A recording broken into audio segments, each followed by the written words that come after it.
안녕하세요. 반갑습니다. 저는 동구자원봉사센터 안녕 캠페인의 멘토로 활동하고 있는 황현철입니다. 원래는 이렇게 대면으로 여러분 보면서 이야기를 나누면 참 좋겠는데요. 이런 코로나라는 상황으로 인해서 이렇게 비대면으로 이렇게 여러분에게 인사를 올립니다. 저는 이렇게 화면에 보시면 나비체라고 적어져 있거든요. 이 나비체라는 뜻은 나눔과 비움과 채움, 이 앞글자를 따서 제가 나비체라는 이름으로 활동을 하고 있습니다. 저는 과거에는 북구 자원봉사센터 소장 일을 2011년도부터 2014년도까지 했고요. 지금 현재는 한국 자원봉사센터에서 안녕 캠페인 멘토단으로 활동을 하고 있습니다. 여러분 다시 한번 만나서 반갑다는 말씀을 드리고요. 다행히도 우리 광주시에는 동구하고 광산구가 이 안녕 캠페인에 대해서 시범 지역으로 이렇게 선정이 돼서 올해 2020년도 꾸준하게 지금 활동을 하고 있습니다. 여러분들 이게 이제 발대식이나 캠페인이 좀 늦게 시작은 됐지만 기존부터 계속 활동하고 있었던 모습들 잘 보고 있고요. 또 이러한 것들을 우리 소장님과 함께 여러 번 만나서 이 안녕 캠페인을 준비하고 있습니다. 여러분 안녕 캠페인 하면 그냥 안녕하세요 뭐 이렇게 생각할 수 있잖아요. 예, 맞는 말입니다. 안녕하세요인데요. 그 안녕하세요의 안녕이라는 다양한 이렇게 개념을 좀 넣어놨어요.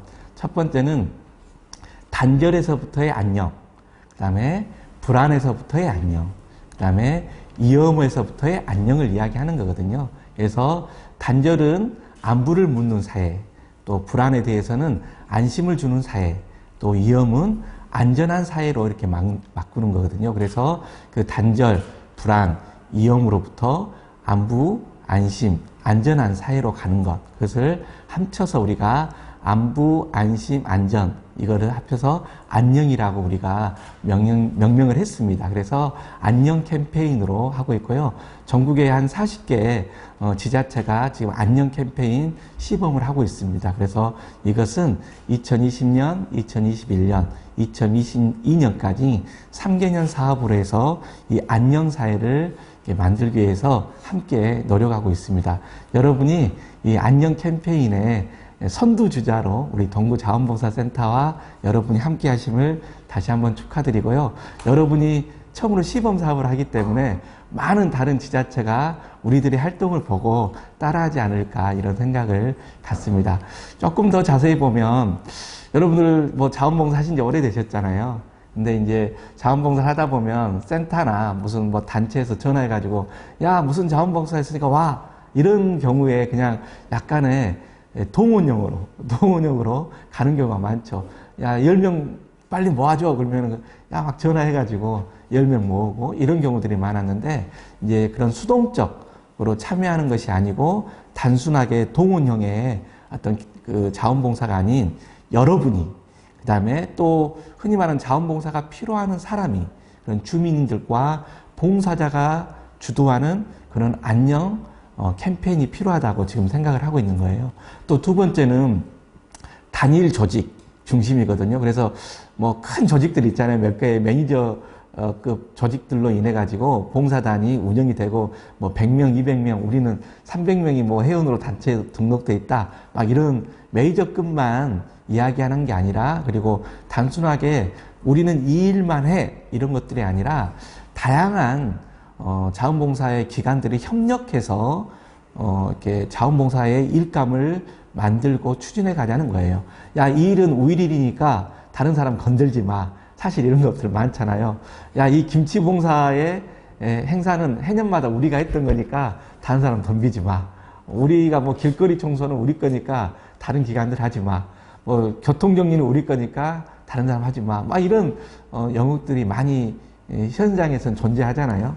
그래서 그런 부분들이 한 기관들이 하나를 담당한 것도 물론 어떤 집중력을 위해서 필요할 때도 있습니다. 하지만 지금 사회에서는 다양한 기관들이 연대해서 네트워크를 형성하는 것이 굉장히 중요하거든요. 그래서 그런 시너지 효과를 얻기 위해서 다양한 주체들이 협력하는 그런 안녕 캠페인이 되도록 준비를 하고 있습니다. 그 다음에 지금까지 세 번째 여러분들 자원봉사 하다 보면 어떻게 해요? 끝나고 나서 막 실적 올리잖아요.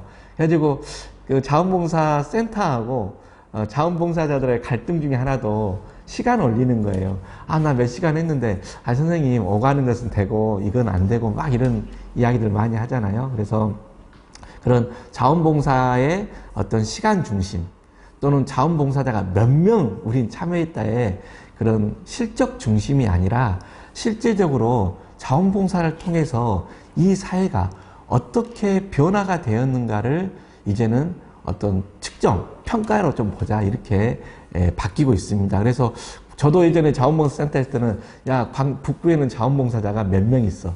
해년마다 목표를 정할 때 올해는 자원봉사자가 뭐 7만 명이 있으니까 연말까지는 뭐 8만 명을 하겠다.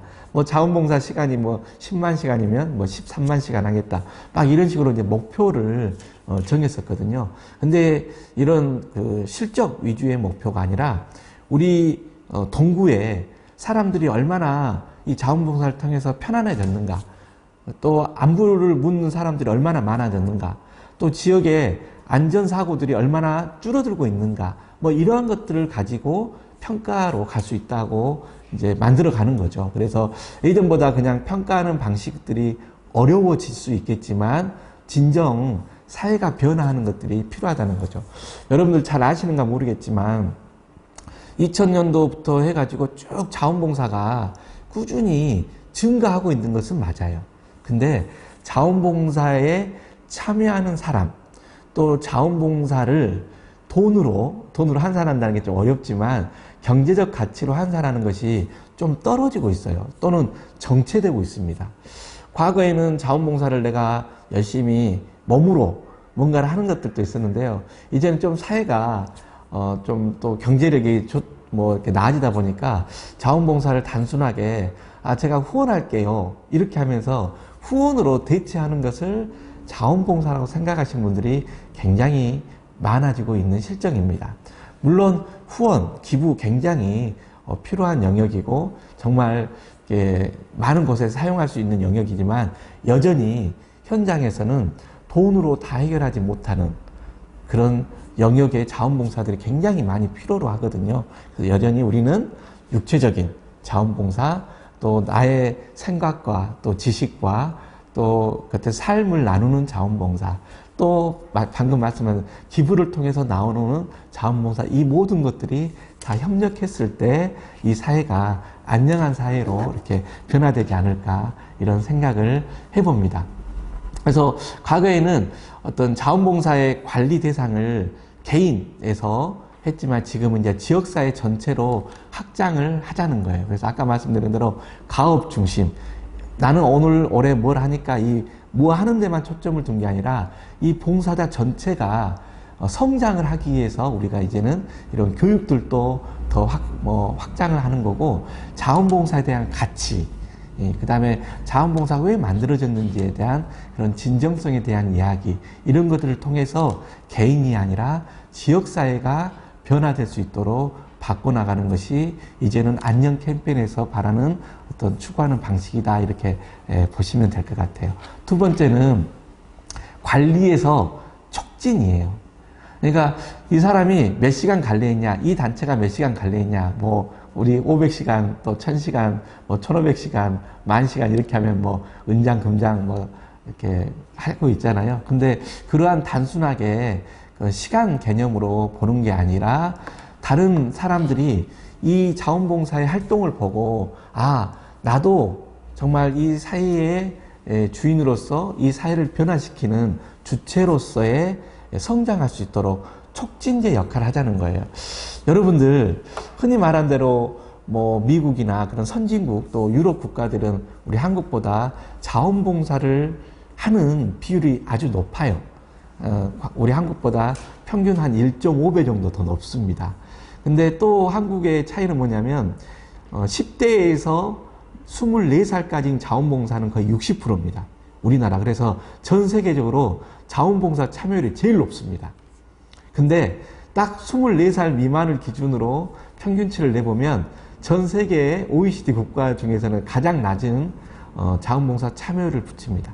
근데 OECD 국가의 평균율을 보면 한 25%에서 시작을 해서 70대, 80대까지는 그 자원봉사율이 꾸준히 진행이 되고 있는 거죠. 근데 우리 한국은 10대는 이렇게 자원봉사 올라갔다가 20대 후반부터는 이렇게 내려가는 그런 추세거든요. 그러면 그런 선진국이라고 이야기하는 곳들은 왜 자원봉사가 이렇게 꾸준히 가고 있고 자원봉사가 높냐? 예, 바로 모든 시민들이 적극적으로 참여를 하는 거고, 그것을 보고 자란 아이들도 자원봉사가 삶의 일부로 가고 있는 거거든요. 그러니까 별나도 그 나라 사람들이 착해서 자원봉사를 많이 하는 게 아니라 그게 삶의 일부가 되는 거죠. 그래서 저 생각에는 우리도 이 자원봉사가 어떤 실적 또 가업 어떤 관리에서 머무른 게 아니라 이걸 통해서 이 사회를 변화시키는 촉매제의 역할을 해야 된다고 보는 거죠. 그러기 위해서는 아까 다양한 내가 왜 자원봉사를 해야 되는지에 대한 동기 이런 것들을 내가 고민을 하는 거고, 또 자원봉사자들의 어떤 시간이라든가 개인 역량도 물론 당연히 중요하겠지만 자원봉사를 필요로 하는 사람들이 언제 필요로 하는 건지, 무엇을 필요로 하는 것인지, 어떻게 필요로 하는 것인지, 왜 필요로 하는지를 수요를 정확하게 파악하고 또 우리들의 역량을 잘 매칭을 시켜가지고 우리가 참여를 했을 때 어떤 시민성 이게 바뀌고 성장할 수 있지 않을까 이런 생각을 합니다. 그리고 아까도 이야기했지만 협업하는 거거든요. 이 세상에 본인이 다른 사람의 도움 없이 여기에 와 있는 분 계신가요? 예, 저는 단연코 없다고 생각을 합니다. 저도 뭐 자원봉사센터 소장도 하고 또 기관장을 했지만 그 기관장을 하는 과정 중에 내가 잘나서 했다. 물론 교만할 때는 그런 생각을 할 때도 있습니다. 하지만 내가 잘나서 하기보다는 많은 사람들의 도움이 있었기에 제가 이 자리에 있었다는 걸 저는 생각하고 있거든요. 여러분들도 지금 현재 나의 도움, 내가 하고 있는 도움을 하기 위해서는 보이지 않는 도움 100가지를 받았기 때문에 내가 이 자리에서 다른 사람을 도울 수 있다는 그런 생각을 함께 가졌으면 좋겠어요.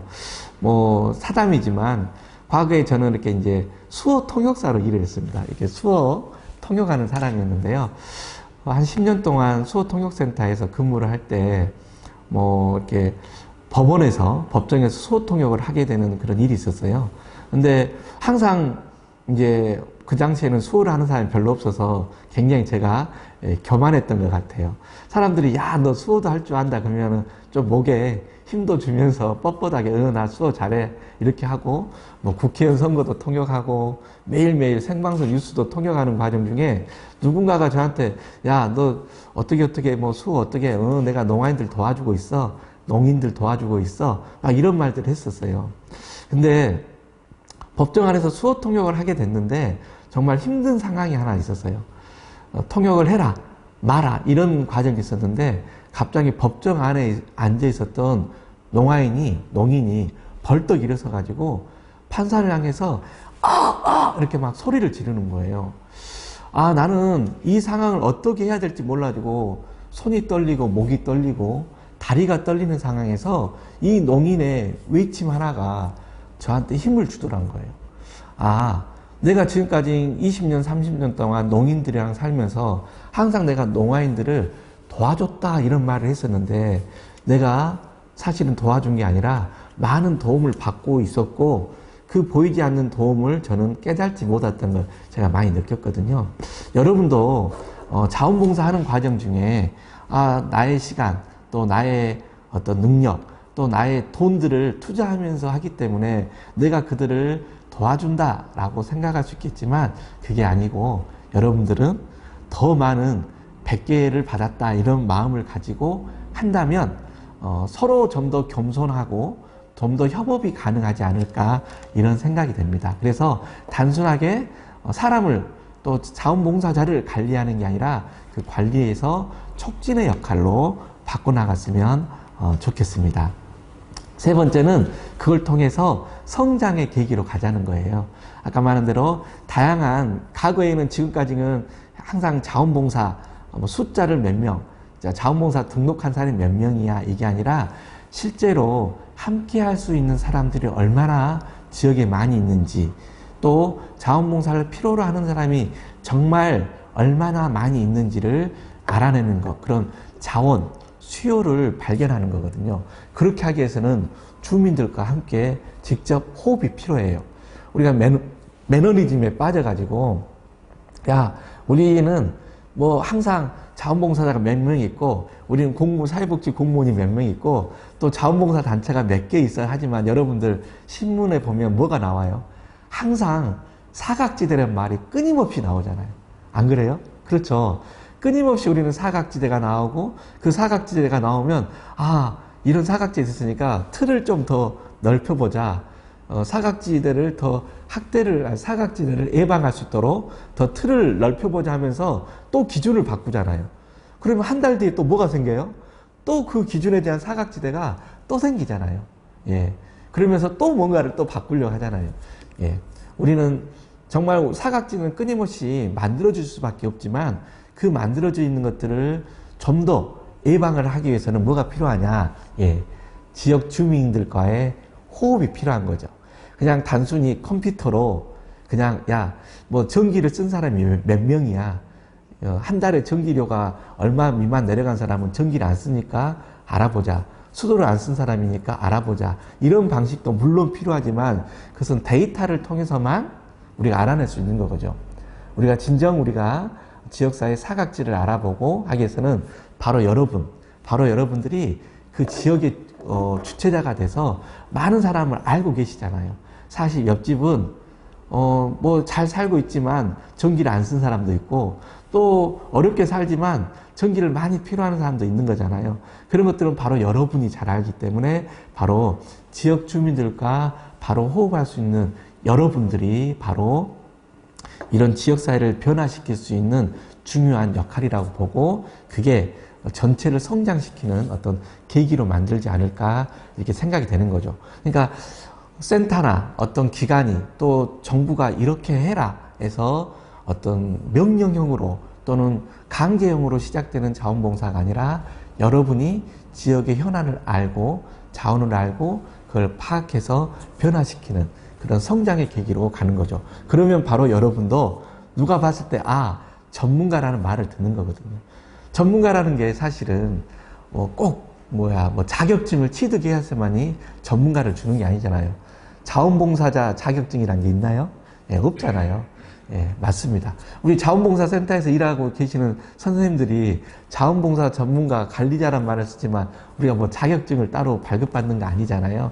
예, 바로 여러분도 지역사회에서 자원봉사의 전문가라는 이야기를 충분히 들을 수 있는 그런 역량들이 있다고 생각하고요. 그렇게 하기 위해서는 여러분들은 더 다른 사람들에게 삶에 관심을 두고 관계를 맺는 그런 삶이 됐으면 좋겠습니다.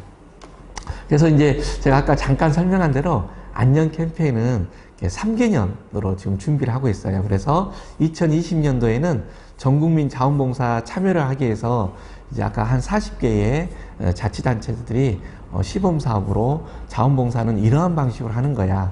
과거에 동원형 자원봉사가 아니라 주민 참여형 봉사, 또 한 기관 중심이 아니라 다양한 기관이 협력하는 것, 그리고 개인 중심이 아니라 연대해서 사회를 변화시키는 방식으로 한번 이렇게 바꿔보기 위해서 준비를 하는 거고요.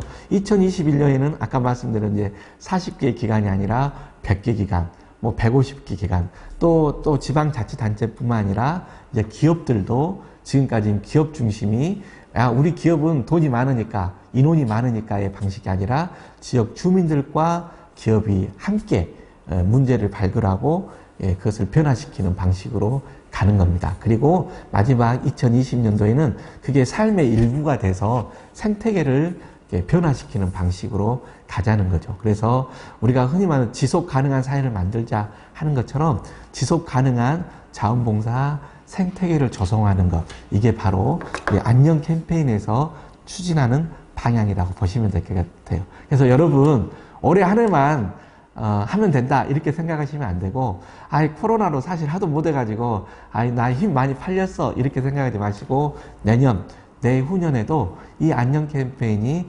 꾸준하게 지속될 수 있도록 여러분 더 열심히 더 다양한 방식으로 우리 안녕 캠페인에 참여해 주시고 관심을 가져주시면 좋겠습니다. 우리 동구자원봉사센터가 거기에 앞장서기 위해서 전국에 프로포즈를 내가지고 이게 된 거거든요. 그래서 여러분들이 내년, 내후년에도 이 안녕 캠페인이 잘 진행될 수 있도록 여러분들이 더 적극적으로 활동해 주시면 좋겠어요. 우리가 흔히 말한 대로 어려운 가운데 고진감래란 말 아시잖아요. 이런 코로나 상황에서 자원봉사를 하기에 어려운 상황이잖아요. 대부분 자원봉사는 대면을 대상으로 대면의 방식으로 봉사를 하다 보니 대면할 수 없는 조건에서 자원봉사를 어떻게 할까 하다 보니까 많이 막히는 부분이 있었지만 이제는 그 단계를 또 넘어가는 어떤 자원봉사 어떤 형태들이 만들어지고 있는 거잖아요. 제가 여러분들한테 이렇게 강의하는 것처럼. 그래서 여러분들 더 다양한 방식으로 뭘 했으면 좋을까 이런 아이디어도 있으면 또 센터에다 많이 제안했으면 좋겠습니다. 뭐 제가 이렇게 자원봉사를 이렇게 여러분한테 강의는 하고 있지만 사실은 여러분들이 저보다 더 자원봉사에 대해서는 잘 아실 것 같아요. 근데 몇 가지 제가 방향에 대해서 좀 소개를 하도록 하겠습니다. 자원봉사를 하는 과정 중에 이 자원봉사를 왜 해야 되지? 어떻게 해야 되지? 그 다음에 누구를 대상으로 해야 되지? 언제 해야 되지? 이렇게 고민하는 것처럼 항상 why, 왜? 라는 질문들이 필요할 것 같아요. 그냥 하니까 한다, 시키니까 한다가 아니라 왜? 라는 것들을 항상 고민을 했으면 좋겠습니다. 그리고 정말 이 자원봉사가 필요로 하는 건지, 문제의 심각성, 이 사람의 삶이 또 지역의 어떤 형태나 변화가 어느 정도 필요한 건지, 또 나만의 문제인지, 또 마을의 문제인지, 더 크게 동의 문제인지, 더 크게 구의 문제인지, 더 크게 우리 광주시의 문제인지, 이런 문제의 심각성 정도들을 서로 확인하기 위해서는 나 혼자 안 되잖아요. 그렇기 때문에 많은 사람과 이야기해보고 공론화를 하는 거죠. 그래서 요즘은 뭐 여러 가지 방식으로 공론화 방식들을 만들어지고 있잖아요. 그래서 여러 사람들 모여가지고 우리가 뭐 아이디어를 내본다든가 또는 의견을 나눈다든가 또 그냥 브레인스토밍 같은 거를 막 많이 하기도 하고 이런 역할들을 또 기관들에서 간담회 같은 걸 하고 있는데 그런데 적극적으로 참여해서 공론화 과정에 나의 의견을 내는 것 그것들이 바로 변화를 지향할 수 있는 방법이거든요. 여러분들 소통이라고 많이 쓰잖아요. 근데 소통에서 첫 번째 중요한 것은 나의 이야기를 하는 겁니다. 두 번째 중요한 것은 나의 이야기를 듣고 상대방이 그 나의 이야기를 듣고 변화와 행동의 변화가 있을 때 상대방은 소통이라 느끼는 거거든요. 근데 상대방이 나에게 말을 하지면 모릅니다. 그래서 꼭 나의 생각들을 어떠한 방식으로라도 내는 것이 중요하죠. 제가 최근에 어떤 조그만 어떤 일들을 좀 준비하고 있는데 어려운 사람들을 만나서 뭔가를 준비하고 있는 과정 중에 이렇게 인터뷰했는데 그 사람들이 이런 이야기를 하더라고요. 내가 침묵하는 이유는 생각이 없어서가 아니라 힘이 없어서다. 이런 이야기를 하더라고요. 예. 저 그 이야기를 듣고 깜짝 놀랐어요. 많은 사람 뭔가를 물어보면, 그냥 알아서 해주세요. 이렇게 이야기하지만, 사실은 모든 사람들은 다 자기 생각이 있습니다. 근데 그 생각을 어떻게 표현할지 모르거나, 내가 이 말을 하면 상대방이 어떻게 나를 생각할지 몰라. 이런 생각 때문에 사실은 말을 하지 않는 거거든요. 그래서 이런 공론화 과정 중에 다양한 이야기를 할 수 있도록 그런 분위기를 만드는 것. 그리고 두 번째는 그런 이야기들이 실제로 변화가 될 수 있도록 나의 행동과 생각과 변화가 있을 때 상대방은 나한테 소통했다 이런 느끼는 거거든요. 그래서 변화를 지향하는 것들이 필요할 것 같습니다. 또 두 번째는 주도성이에요. 아까 말씀드린 대로 이 주도는 모든 사람들이 함께 주도할 수 있거든요. 사실은. 근데 우리는 누군가가 주도한다면 말을 꺼내면 이렇게 하잖아요. 그럼 네가 해. 이런 말 많이 듣잖아요. 그러면 네가 해란 말을 내가 부담이 되기 때문에 말하는 것을 두려워하는 경우도 많이 있거든요. 그러기 위해서는 뭘 해야 되냐? 예, 서로가 이 마음을 내놓을 수 있어야 됩니다. 그리고 나의 시간을 내놓을 수 있어야 되는 거죠. 그런데 우리는 아까 말씀드린 대로 어떤 적극적 참여자가 아니라 대부분 어떤 그 강요에 의해서 참여자들을 모집하다 보니까 거기에 대한 동기화가 부여되지 않는 경우들이 많거든요. 그래서 저는 이 참여자 전체들의 마음들이 움직인다면 충분히 모두가 주도성을 가지고 갈 수 있는 거죠. 단 우리가 만들어 중구난방이 되지 않게 해서는 각자의 역할에 대해서 권한을 부여하는 거죠. 이 범위 안에서는 선생님께서, 이 범위 안에서는 이 단체가, 이 범위 안에서는 이 기관이 하면서 자율적인 의사를 주면서도 권한을 나누는 것. 그래서 한 사람에게 권한을 다 줘버리면 그 권한이 부담이 되고 빨리 포기하고 싶거든요. 근데 그 권한을 나누는 거거든요. 그래서 그 권한을 적절하게 배분하면서 자율적으로 이렇게 권한을 줬을 때 이 모두가 함께하는 주도성이 겸비한 어떤 추진력이 세워지지 않을까 이런 생각입니다. 그러니까 저도 이렇게 이제 큰 기관을 운영해 보기도 하고 사회복지사로 일을 시작하기도 했지만 누구에게 권한을 부여한다, 또 내가 그 권한을 받는다, 이게 정말 부담이 많이 되더라고요. 근데 그러다 보면 아까 이제 주도성이나 주체성이나 적극성에 있어서 항상 후순위로 밀리는 경우들이 많이 있더라고요. 그래서 그게 문제였기 때문에 이제 안녕 캠페인은 모든 지역사회 단체들이 함께 협력하는 것을 이야기하고 있는 것을, 그래서 협력성을 통한 주도가 될 수 있도록 그렇게 진행됐으면 좋겠습니다. 방금 이야기한 것 그대로 또 이어지는데요. 두 번째, 이제 세 번째 이야기하는 것은 협력성이라는 것이 자원봉사의 기관들만 협력하는 것도 한계가 있습니다. 여기에서 말한 협력은 더 넓은 기관들과의 협력을 이야기하는 거예요. 아까 말대로 최근에 우리 이제 광주 같은 경우도 기후 환경을 이야기하잖아요. 그러면 이제 자원봉사와 기후 환경과의 연계를 우리가 생각을 해야 되겠죠. 우리가 환경 캠페인을 한다면 좀 더 전문적인 역할을 했던 환경 단체들과의 연대와 협력을 통해서 기후 환경을 하는 것. 또 여러분들이 사회복지 시설 같은 데서 자원봉사 많이 하잖아요. 그러면은 사회복지 관련된 기관들과의 연대에서의 자원봉사, 또 요즘은 이제 문화예술 관련된 자원봉사를 많이 한다면 문화예술 단체들과의 협력을 통한 자원봉사, 이러한 방법들을 통해서 모든 지역사회가 연대하기 위해서 우리가 안녕 캠페인이 진행되고 있는 거죠. 그래서 여러분들이 다양한 이해관계라는 것은 자원봉사 기관들 간의 다양한 이해관계가 아니라 모든 삶에 연결되어 있는 사람들이 이해관계자라고 생각하면 될 것 같아요. 그래서 이 지역복지를 또 지역사회를 잘 아는 사람이라고 생각하는 몇몇 사람이 아니라 또 제3자의 입장에서 예를 들면 동구를 바라보는, 동구의 문제를 바라보는 3자의 입장에서 많은 사람들이 야, 우리 문제는 내가 제일 잘 알아. 물론 맞는 이야기입니다. 근데 높이 나는 새가 멀리 볼 수 있는 것처럼 반대로 낮게 나는 새는 자세히 볼 수 있거든요.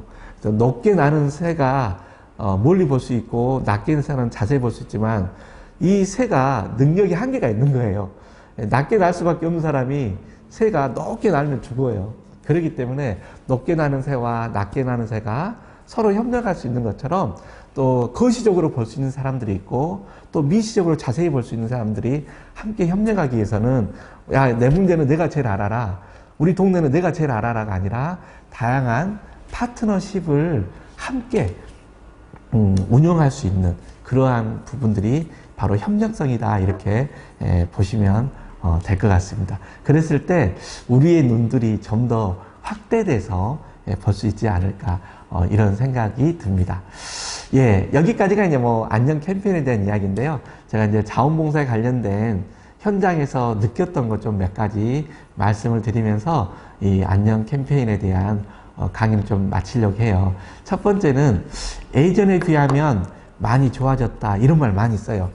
우리가 자원봉사를 하다 보니까 대부분 대상이 누구냐면 사회적 약자들이세요. 예, 맞죠. 사회적 약자들 대상으로 이제 자원봉사하는 경우가 대부분인데, 이제 그런 분들을 만나서 자원봉사하는 과정 중에 우리가 많이 이야기하다 보면, 아이고 할머니 그래도 옛날엔 이랬는데 많이 좋아졌어, 이렇게 이야기하기도 하고, 뭐 장애인분들에게도 아, 옛날에 이렇게도 못했는데 요즘은 이것도 해주고 많이 좋아졌어요, 이런 이야기 많이 합니다. 예, 100% 맞는 말입니다. 100% 맞는 말인데 그것을 조금 돌려서 생각하면 이런 거예요. 그분들은, 사회적 약자는 나의 과거의 삶과 현재의 삶을 비교하지 않고 지금 자원봉사하러 온 나를 비교를 해서 보는 경우가 많거든요.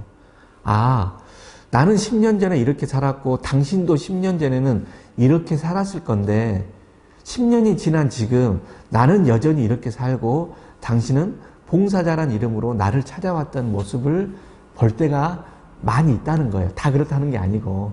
그런데 다시 말하면 10배 좋아진 사람이 2배 좋아진 사람한테 아이고 많이 좋아졌어요 이렇게 말하면 상대적 박탈감을 느낄 때가 많아요.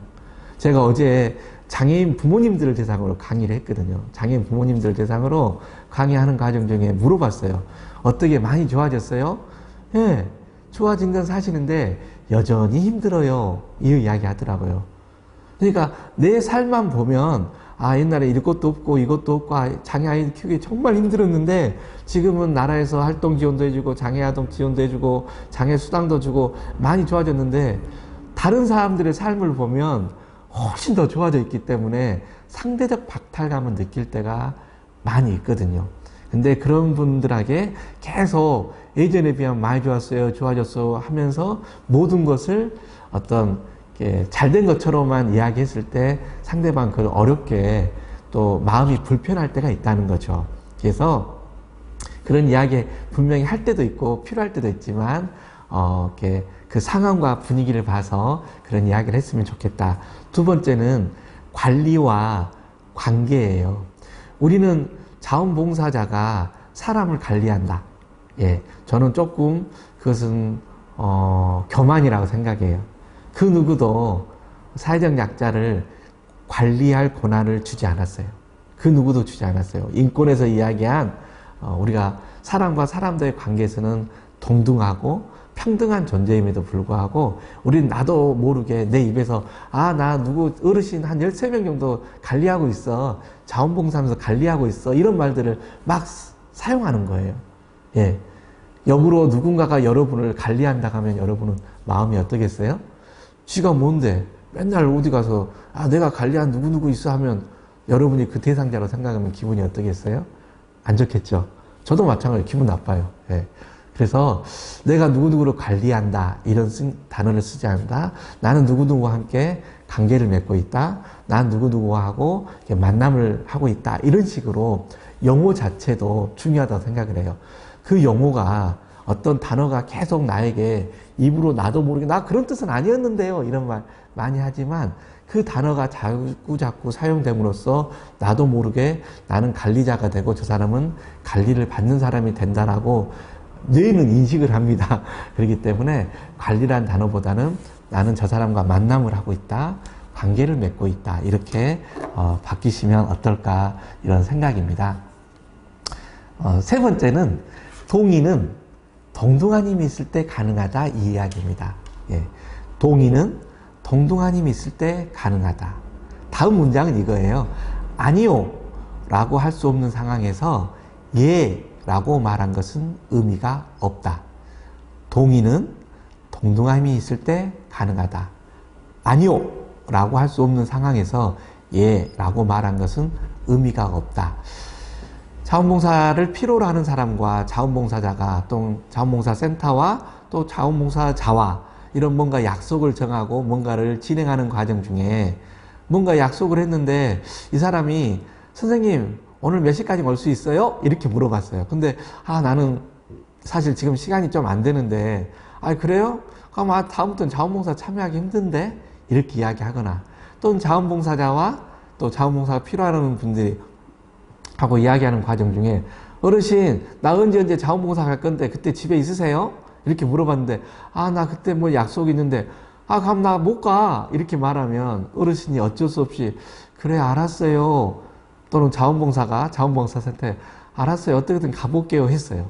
그러면 그 동의가 진정한 동의냐? 예, 진정한 동의가 사실 아니잖아요. 어쩔 수 없이 한 동의잖아요. 근데 그 동의를 진짜 동의라고 생각하면 안 된다는 거죠. 그래서 왜 안 될까? 예, 동등한 힘이 있는 상황에서 동의한 게 아니니까. 내가 약자 입장에서 어쩔 수 없이 동의한 거기 때문에 동의가 아니라는 거예요. 근데 나는 그것을 그냥 동의로 믿고 싶은 거죠. 왜? 내 위주로 하고 싶으니까. 내 시간에 맞춰서 하고 싶으니까. 내 능력에 맞춰서 하고 싶으니까 그걸 동의라고 그냥 나는 인지하고 싶은 거예요. 근데 상대방은 사실은 진정한 동의가 아니잖아요. 그래서 그걸 나는 알잖아요. 그렇기 때문에 자원봉사센터나 자원봉사 관리자나 또는 자원봉사자나 또 자원봉사가 필요한 사람들이 모두 어떤 일을 결정할 때는 동등한 힘이 있고 동등한 의견을 제시할 수 있는 그런 상황에서 약속을 하는 것, 이것들이 필요할 것 같습니다. 네 번째는 실패와 실수할 기회예요. 우리가 이제 대부분 아까 사회적 약자분들을 대상으로 하다 보니까 어떤 것들이 잘 일반적인 방향으로 가지 못할 때가 있어요. 어르신 그렇게 하면 안 돼, 안 돼. 자기네들한테 너 그렇게 하면 안 돼, 안 돼 하면서 하는 말은 계속 안 돼, 안 돼, 안 돼, 안 돼. 가가 가만히 있어요. 제가 해드릴게요 라고만 이야기할 때가 정말 많더라고요. 저도 수많은 그런 말들을 입 밖에 펼쳤던 것 같아요. 장애인분들이랑 좀 오래 활동을 하다 보니까 그렇게 하면 안 되는데요, 이렇게 하면 안 되는데요, 이렇게만 이야기했는데, 우리는 살아가면서 실패와 실수를 안 해보신 분 계셔요? 다 해보셨잖아요. 그러면서 나중에 뭔가 되면은 야 옛날에 그것들이 다 경험이더라 이렇게 이야기 하잖아요. 그래서 내가 이렇게 됐다라고 하고 그 실패와 실수를 통해서 성공 경험담을 이야기하는 사회잖아요. 예, 맞습니다. 우린 사회적 약자들은 끊임없이 실수와 실패할 그런 기회를 드려야 되는 거고, 그것은 당연한 나의 권리이기도 합니다. 근데 우리는 내가 알아서 다 해줄게 라고만 이야기하는 경우가 많거든요. 그래서 특히 그런 사회적 약자, 특히 아이들한테 자원봉사 갈 때 안 돼, 안 돼요가 아니라 해보자, 해보자, 이것도 해보자, 이러한 방식으로 그들과 함께하는 자원봉사가 됐으면 좋겠어요. 마지막에 다섯 번째는 뭐뭐 할 자유와 뭐뭐로부터의 자유를 좀 말씀을 드리고 싶어요. 예, 뭐뭐 할 자유는 뭐냐면, 우리는 어디 상황 가면 나는 종교의 자유가 있어, 거주 이전의 자유가 있어, 직업의 자유가 있어, 이건 뭐든지 뭐뭐 할 자유예요. 근데 사회적 약자는 뭐뭐 할 자유를 이야기하는 것보다는 뭐뭐로부터의 자유를 말할 때가 많습니다. 폭력으로부터의 자유, 배고픔으로부터의 자유, 교육으로부터의 자유, 이걸 이야기할 때가 많거든요. 똑같은 자유를 하고 이야기하지만 있는 사람과 가진 사람과 배운 사람은 뭐뭐 할 자유를 이야기합니다. 근데 어려운 사람들은 뭐뭐로부터의 자유를 이야기할 때가 많습니다. 여러분들이 요즘은 이런 이야기 말을, 야 가불이 밝겠어, 을질이야, 막 이런 말 쓰잖아요. 근데 정말 그런 말을 할 때는 내 자신을 들여다보면 내가 뭐뭐 할 자유를 더 많이 이야기하고 있는 사람이었는지, 뭐뭐로부터의 자유를 더 많이 말하고 있는 사람이었는지, 뭐뭐로부터의 자유를 더 요구하는 삶을 살고 있었는지, 내가 어디 가서 야 이건 내 자유인데 왜 그래? 라고 말할 때가 더 많았는지를 생각해 보면, 내 자신을 들여다보면 이 흔히 말하는 가불이 정말 가불이 을질이었는지 갑질이었는지 그런 상황을 좀 들여다보지 않을까, 이런 생각을 해봅니다. 그리고 요즘 뭐 재능기부, 프로보노, 자원봉사 이런 단어들 많이 이렇게 좀 사용하고 있잖아요. 예, 다 중요한 자원봉사의 영역이라고 보시면 돼요. 어떤 사람은 재능기부하면 굉장히 수준이 높은 자원봉사, 프로보노 하면 더 수준이 높은 자원봉사, 막 의사나 변호사나 회계사 가는 자원봉사는 프로보노고, 조금 어떤 독특한 능력을 가지고 있고 재능을 가지고 있는 사람은 뭐 재능기부이고, 그냥 일반적으로 육체적인 어떤 봉사한 사람은 야 자원봉사야 라고 이야기, 혹시 그렇게 느끼고 있나요? 예, 당연히 아닐 거라고 생각합니다. 자원봉사의 가치에는 경중이 없습니다. 좋은 자원봉사, 나쁜 자원봉사, 좀 뭐 힘있고 돈 있는 사람들이 하는 자원봉사는 뭐 좋은 봉사, 또 그냥 일반 자원봉사, 이렇게 구분하지 않습니다. 모든 것은 가장 소중한 자원봉사라고 생각하시면 될 것 같습니다. 예.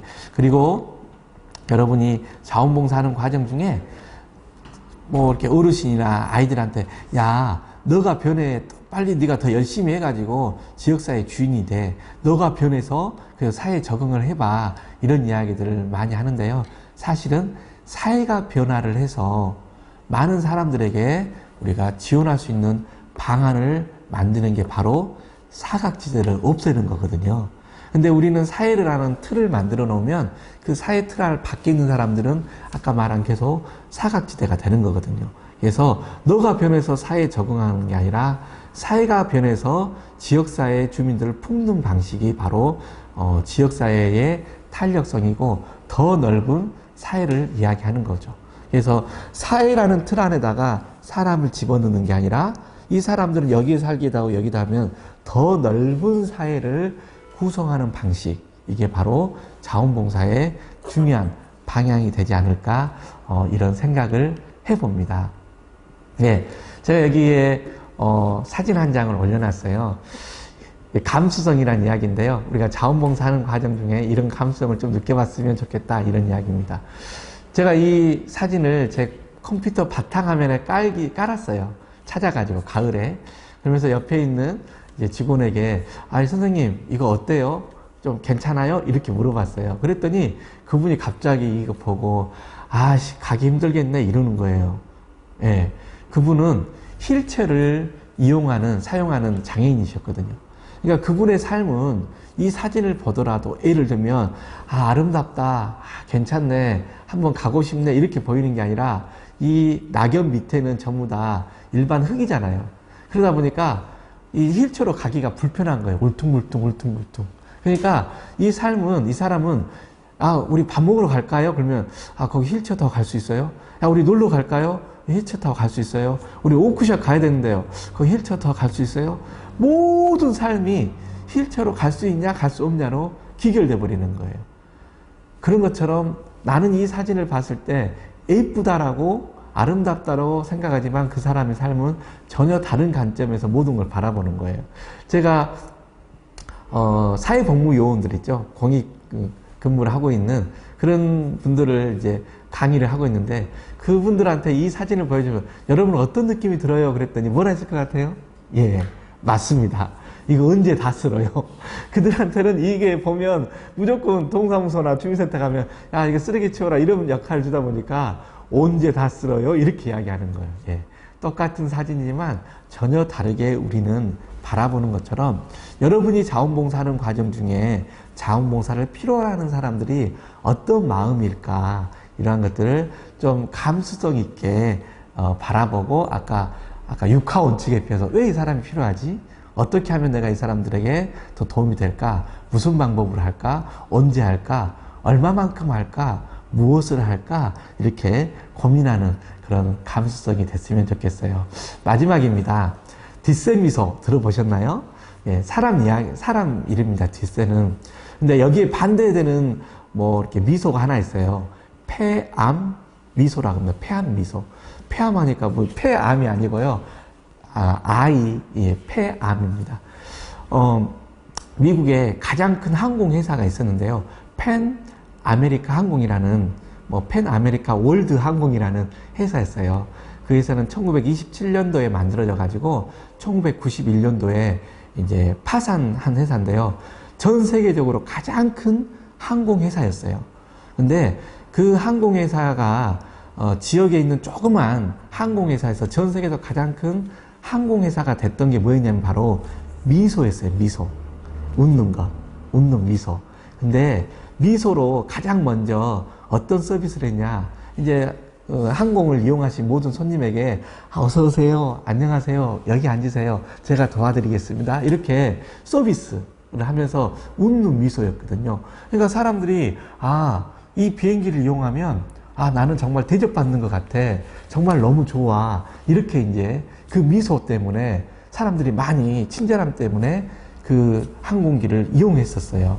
근데 물론 이제 1970년, 80년대에 석유 파동이라든가 또 항공 추락 사건 이런 것 때문에 어려움이 있었지만 그 회사가 또 사람들이 이용하지 않는 이유 중에 바로 뭐였냐? 바로 미소였어요. 미소 때문에 사람들이 거기를 많이 탔었는데 미소 때문에 다시 그 비행기를 이용하지 않는 거였거든요. 왜? 그 미소는 진정한 마음에서 우러난 미소가 아니었거든요. 그래서 그것을 폐암 미소라고 이야기를 하고 있어요. 폐암 미소라고요. 예. 다 만들어진 미소였어요. 억지로 만들어진 미소였기 때문에 얼굴의 모든 근육을 이용한 미소가 아니라 입은 웃고 있지만 눈은 째려보고 있고 눈은 웃고 있지만 입으로는 손님에게 불평, 불만을 다른 데 가서 불만을 이야기하고 있었던 거죠. 그것을 사람들은 이제 알기 시작한 거죠. 그래서 저 미소는 가짜 미소다. 이렇게 해서 그것을 폐암 미소라고 이야기를 하고 있습니다. 뒷세 미소는 뭐냐면 내 얼굴의 모든 근육을 다 활용해서 입은 올라가고 여기에는 주름이 잡히면서 웃는 미소. 이게 바로 진정한 뒷세 미소라고 이야기를 하고 있거든요. 여러분이 현장에서 많은 어려운 사람을 만날 때 그냥 말로만 눈으로만 사랑의 표시를 하는 게 아니라 내 온 마음과 온 몸과 온 정성을 다해서 그들에게 웃는 그런 모습이 필요할 것 같아요. 두 번째는 거지 이야기예요. 과거에는 이렇게 빌어먹는 사람들이 있었어요. 부잣집에서 빌어먹은 사람들이 있고 빌어온 음식이 있었고 가난한 집에서 빌어온 음식들이 있었어요. 근데 부잣집에서 빌어온 음식은 끓여 먹어야 됐고요. 가난한 집에서 얻어온 음식은 그냥 먹어도 됐대요. 왜냐하면 부잣집에서 가져온 음식은 먹다 남은 음식을 주다 보니까 쉬어있는 음식들이 많아서 그걸 먹으면 배탈이 나니까 다시 끓여서 먹어야 됐고 가난한 집에서 가져온 음식은 현재 내가 먹고 있는 음식을 나눴기 때문에 그냥 먹어도 됐다는 거예요. 똑같이 나눔을 했지만 하나는 버림을 기초로 나눈 거고 하나는 나의 가장 소중한 것을 나눴거든요. 저는 여러분이 이 나눔을 하는 과정 중에 자원봉사를 하는 과정 중에 내가 하다가 남은 시간들을 남은 돈들을 남은 지혜를 나누는 게 아니라 내 삶의 가장 소중한 시간, 가장 소중한 돈, 또 가장 소중한 지혜와 지식을 나누는 그런 자원봉사가 됐으면 좋겠고요. 그게 바로 우리 동구 자원봉사센터와 안녕봉사단이 나아갈 방향이라고 생각이 됩니다. 여러분 어려운 가운데서 이렇게 자원봉사하느라고요 고생이 많으십니다. 여러분들이 이 자원봉사를 통해서 우리 동구가 또 우리 지역사회가 우리 광주시가 우리나라가 정말 안녕한 사회로 갈 수 있도록 여러분들이 최전방에서 활동하는 여러분들의 모습을 기대하겠습니다. 오늘 불편하겠지만 이렇게 함께 강의를 들으셔서 감사드리고요. 다음에 꼭 얼굴을 보면서 내년, 내후년에 함께 했으면 좋겠습니다. 여러분 감사합니다.